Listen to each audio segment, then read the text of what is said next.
viewers, nama saya Tommy Ranto. Saya akan menjelaskan tentang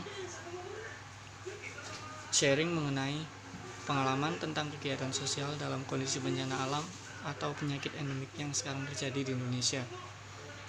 Berikut ini adalah tugas dari mata kuliah Pendidikan Kewarganegaraan UTS Politeknik Ubaya, dan berikut ini penjelasan saya. Indonesia dalam kondisi tanggap darurat bencana alam pandemi virus corona atau yang bisa disebut COVID-19. Corona terus mewabah dengan sebaran hampir di semua daerah. Jumlah kasus terkonfirmasi dalam perawatan hingga meninggal dunia terus meningkat setiap hari. Sejumlah permodelan memproyeksikan wabah tersebut akan mencapai puncaknya pada April hingga Mei 2020. Saat ini, Indonesia masih dalam masa krisis penanganan masa krisis. Inilah yang akan menentukan apakah jumlah kasus positif corona akan terus naik atau terkendali. Indonesia mungkin memiliki banyak pengalaman penanganan bencana alam, tetapi menangani bencana non-alam seperti virus corona, Indonesia masih dalam tahap pemula. Meskipun pada masa Hindia Belanda pernah mendapat bencana serupa akibat wabah flu Spanyol, faktanya sejarah kesehatan tidak lebih menarik dibanding sejarah politik. Berdasarkan Undang-Undang Nomor 24 Tahun 2007 tentang Penanggulangan Bencana menyebutkan bahwa epidemi dan wabah penyakit merupakan contoh bencana non-alam. Saat ini, Indonesia pada tanggap darurat. Setelah abai dalam pengurangan risiko bencana corona, saat mewabah di banyak negara, malah corona menjadi bahan candaan pejabat. Sungguh sangat miris sekali.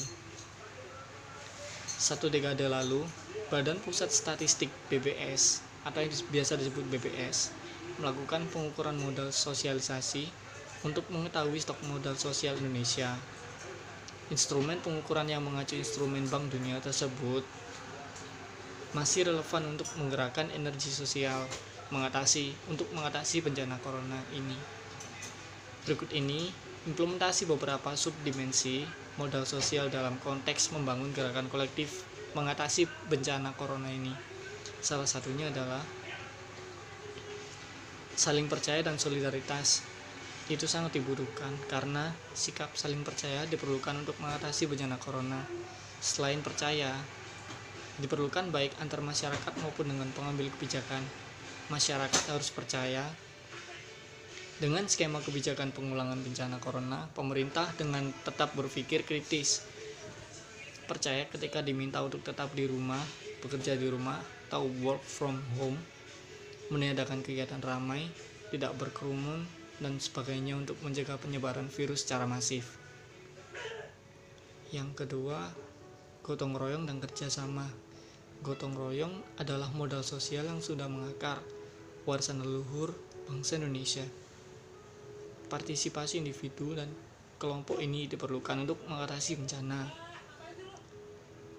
Lupakan perseteruan politik demi menanggulangi bencana dan menjamin keselamatan kolektif, daripada berkomentar seperti netizen sekarang ini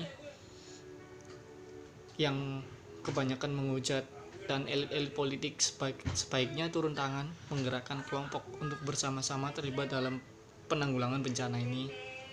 Yang ketiga adalah informasi dan komunikasi. Subdimensi ini memainkan peranan penting untuk mengatasi infodemik yang mewabah di berbagai media sosial. WHO menjelaskan, infodemik adalah gelombang informasi berlebihan tentang suatu masalah atau yang bisa disebut hoax. Dalam kasus ini, virus virtual tersebut sering menjadi pemicu kegaduhan di media sosial.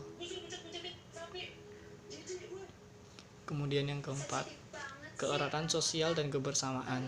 Subdimensi ini berkaitan dengan keeratan sosial. Upaya meredam konflik sebagai akibat dari berbagai macam perbedaan peranggotaan masyarakat, serta ada tidaknya diskriminasi terhadap akses layanan publik. Keeratan sosial diperlukan agar bencana corona tidak memicu konflik, baik konflik SARA, konflik identitas maupun konflik ekonomi.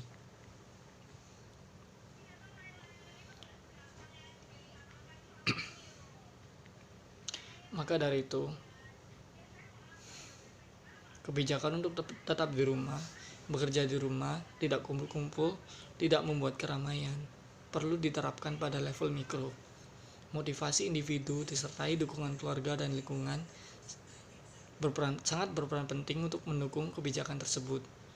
Banyaknya korban jiwa akibat corona di sejumlah negara di Eropa, salah satunya disebabkan rendahnya modal sosial level mikro.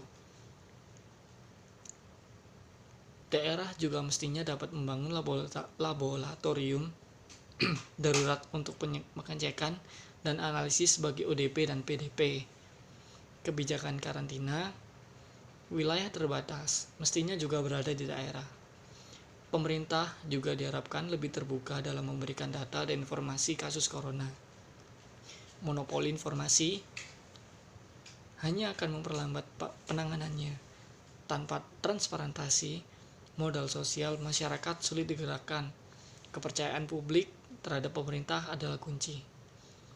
Seperti ditegaskan BPS 2010, di tahun 2010, perkembangan kapasitas kelompok sosial tergantung dukungan pemerintah dan dunia usaha. Sebaiknya, keberhasilan pemerintah dan dunia usaha juga tergantung pada stabilitas sosial di masyarakat. Pembangunan sosial ekonomi dapat berlangsung dengan baik jika pemerintah, dunia usaha, dan masyarakat sipil menciptakan suasana yang saling mendukung untuk mencapai tujuan bersama. Dalam hal ini, sangat diperlukan, dan itu poin penting untuk menanggulangi atau melawan pandemi ini. Berikut penjelasan.